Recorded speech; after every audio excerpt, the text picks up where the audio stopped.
Hey guys, this is Pamela Lewis. Thank you so much for visiting my YouTube channel.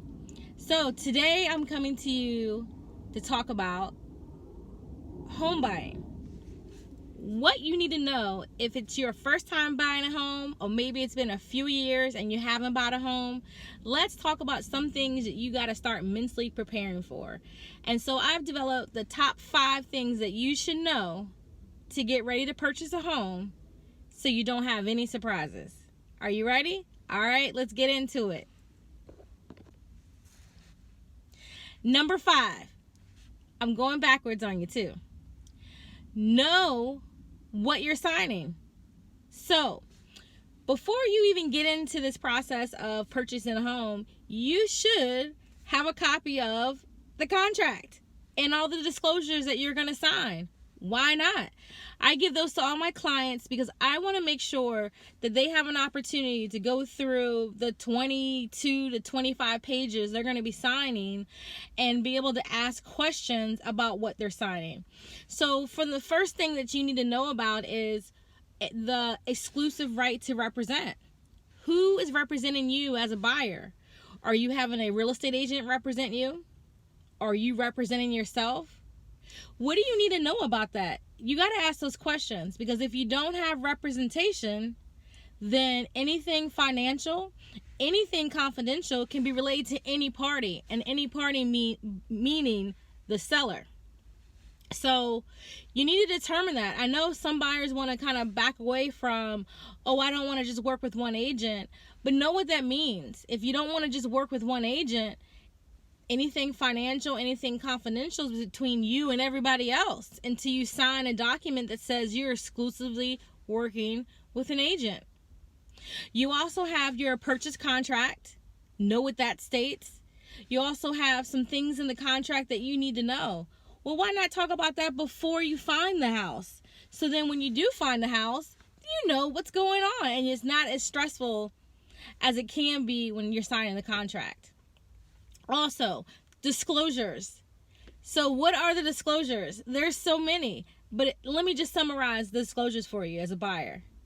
Hey buyer, you have questions? You better research them and ask those questions before you get into the contract. So think about the things that you want to know.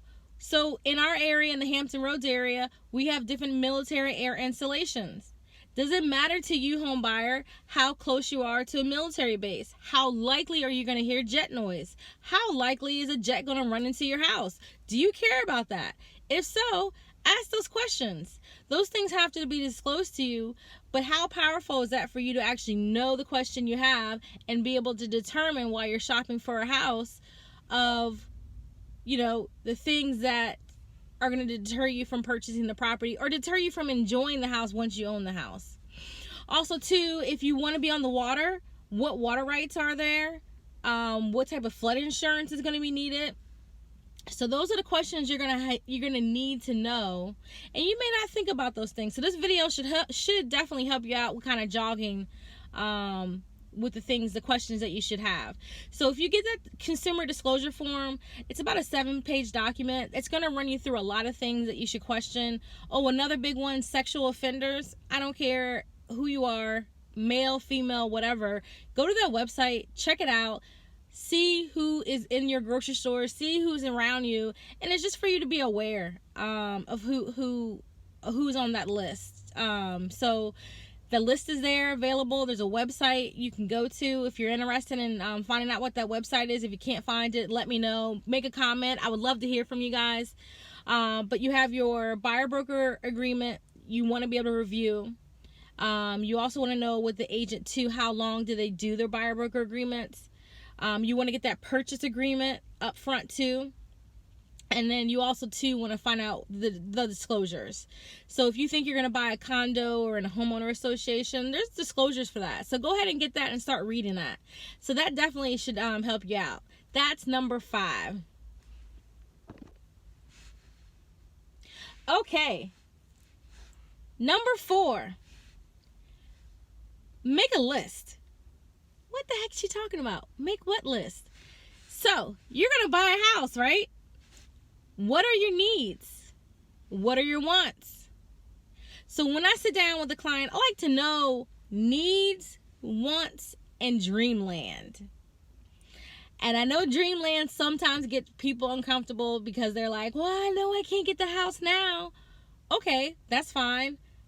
I want to be your realtor for life, and also for other generations. I want to be a realtor. So, but sometimes in your dreamland, we can get that in your first home or your second home. So that's what I like to find out is, what are your dreams? What are your dreams? What type of house are you going to want in the future? Some people don't even know that. So it's just a good opportunity to get your mind kind of thinking. So let's go back to needs and wants. So you got to get really realistic on what your needs are.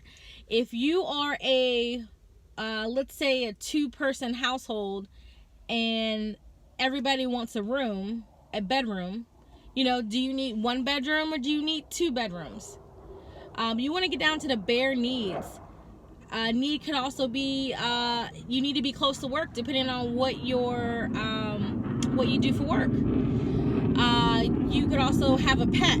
So the need would be, hey, if I'm in a condo association, my pet Fido is 60 pounds. I got to make sure pet Fido can actually fit into the requirements for the condo association. Or pet Fido might need some green space to go outside and play and go do his business or her business, whichever one you have. But anyway, your need also you could have kids like myself. You got to have some play space, right? Some outdoor space, or at least a park within walking distance, just depending on how old the kids are. So you want to get down to really your nitty gritty. What are your needs? And then the next phase is, what are your wants? So you could want a garage, but that could not, be a deal breaker for you, because you may not know this, but adding a garage could add $20,000 to the value of the home. So depending on what price range you're in, that could price you out of the type of house you want. So you got to know that. So I always want to know, what are your needs? What are your wants? And then what is dreamland? And that has helped out with success with buyers determining what is the best house for them. Now, something you have to know. Your needs, your wants, and your dreamland is going to change as you're shopping for houses. Not a big deal. That's normal. That's because you have not gone into houses to see what they're looking like. So don't worry about that. I always just make adjustments as we're going along, because you may figure out, oh my God, I want turnkey, which means the house has to be ready to go. No, I don't want to do any work. But once you get into your price range, depending on where you're at, and once you start seeing inventory and locations, you may say, you know what, I just want a house that at least is a clean slate, and I can come in and add in my own character to it. Which character I would say, like flooring, paint. So that may change, and don't feel bad about that. I have buyers who apologize to me all the time. I'm so sorry, I'm changing on you. No, you're not. You're evolving as we're starting to go out into the process. So that's your number 4. All right, number 3. Know what you're working with. So what do I mean by that? Know what I'm working with. So know, like, your money. What is your money situation? What is your credit situation? So I always tell home buyers, if you don't know what your credit score is, go pull your credit score before we go out to some lenders. So you can go to freecreditscore.org, and I'll put that in the comments too, so you can have that link. But once a year, you can pull your credit, and it will not ding your credit score. And I always tell buyers to do that, because if you don't know if you have like a 500 or maybe you have a 775, we don't know where you're at. And if you don't know, I can't guide you to the right place. So there's a lot of options out there for people who have credit over like 660, 700. There's a lot of 100% financing programs that could work for you. But if your credit score is like 500, not a big deal to me either. That just means you have some work to do. They'll lend to you as low as 580, but they're going to want some down payment too. So, usually the higher the credit score, the less down payment you have to put down. And then the lower the credit score, you got to put a little bit more money down is because it's the risk. That's what the bank is looking at, is the risk. Also, to know what you're working with. So I tell home buyers at least have $1,500 ready and available to go ahead and purchase a home. And that's depending on what price range you're in. And I'll break it down 3 ways. So the first $500 would be your earnest money deposit. And that would be like your good faith of purchasing a property. That money is held in escrow until you actually close, or if you decide not to buy the property during the contingency phases, which I'll have video later on about what is contingency, because that's probably a new term for you. You could get it back if you go through those contingencies and decide not to buy the house. So, and then also too, you want to have money for your home inspection. I tell people $500. It's so easy for you to remember, but a home inspection is typically between $300 and $400, depending on the size of house that you're purchasing. And then you're going to have money for your appraisal, and that'll happen after you go through your contingencies. And an appraiser could be anywhere between $425 to $475, but I like to make it easy and just say $500. So if you have $1,500 sitting to the side, you're ready to go with purchasing a home. It's at least financially wise. Also too, you want to have some reserves. So if your mortgage payment is going to be $1,500 a month, the mortgage company is going to look to see if you at least have 2 to 3 months of reserve on hand, or somewhere you can pull from. And that's in the event that you lose your job or something happens to you. They want to make sure you can be able to pay the mortgage payment. And that could be in your retirement fund. It doesn't have to be right in your checking account or your savings, but they just want to be able to see that you do have some funds somewhere you can pull from.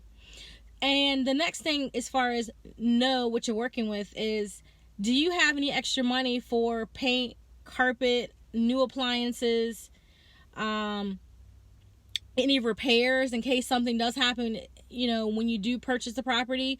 So know what you're working with. Vocalize that to your agent. If you don't have any additional money for paint and carpet, do not buy a house, or at least let the agent know so they're not showing you houses that need paint and carpet. That's a waste of your time. If you're not having any money for any repairs, immediate repairs, because you're putting everything into the house, like down payment, and you have all those upfront costs, well, your agent should negotiate for a home warranty for you. Sometimes that works, sometimes it doesn't work for you, but you at least need to ask for it, so you're at least covered for if some repairs do need to happen. Also, too, you're going to need closing costs. Closing costs, depending on what type of loan you have, that could be anywhere between 3 to 4%.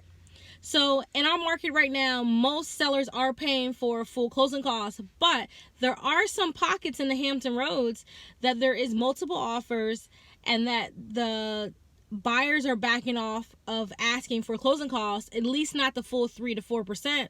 Well, you need to know that, or at least your agent needs to know, if you have additional money that you have to the side that you could contribute to your own closing costs. So that's my number 3, is know what you're working with. Number 2, know your timeline. So, are you in an apartment right now? Great. When does your lease end? How much notice do you need to give to your landlord? Are you living with your parents? Even better. At least then they're not going to kick you out. Well, hopefully not. Hopefully you're treating your parents good and they're not trying to kick you out. Are you relocating to our area? So I like to sit down with a buyer to figure out, I go backwards. So I figure out, okay, if you need to be out of your apartment on X date, let's pick December, and you need to give notice, buyer, I'm going to have you go look at your lease, or at least send me a copy, because we do property management. So I'm not an attorney, but I'm pretty versed on checking out leases with renewal time period. So if your lease ends in December, but you got to give 60-day notice, that means you got to give notice by October 1st. So we got to time it right, because to purchase a home, it could take you 30 to 45 days by the time it's accepted. So if you have to give notice by October 1st, we need to be shopping, and I always give you a good hedge of at least 60 days, 60, even 90 days, just depending on how your needs and wants list come out. If you know what you really want and you know the area and the city, Some people don't know which city they want to live in and what area. Okay, we need to be more on that 3-month, 90-day time period. So we would start in July. If you kind of know where you want to be and you know the neighborhood you like and the style of homes you like, some people don't even know the styles, and that's okay. We'll figure that out. We could start in August. So that hedge gives us a time period of saying, okay, we have 60 days, 90 days to determine the area and the style of home you like. Then once we put a contract in, I got to make sure that we beat that timeline where we finish our home inspections and hopefully we get our appraisal done before October 1st. So if you have to give notice October 1st, I would like for us to at least be finishing up all our contingencies by September 1st. September 15th would be right at the cusp of being like super tight. Because what if something happens and you don't want to buy the house? Well, then we got to go out and find another house, and we got to redo that process again, which is getting a contract accepted, then doing inspections, and then doing appraisals. So we don't have much window. So September 1st would make me feel real comfortable for you. So that would be 30 days before you have to give notice, right? So if we have went into contract, then I would make sure if your lease ends December 1st, that most likely you're going to be closing at the end of October. So then your mortgage payment would not start until 30 days later, which would be December 1st. That would be a real sweet spot. Another sweet spot would be that if a seller would allow us to have a little bit delayed closing, that we would close like the end of November or the middle of November. As you can see, I've been doing this for a while and I know things slip. So I'm usually like 2 weeks before the deadline if I can be. So the sweet spot would be November 15th. November 30th would be at it would get me a little concerned. But at least then, if you did close the 15th or the end of the month before you have to move out, it gives you some time because you're going to have to clean those carpets, clean the apartment.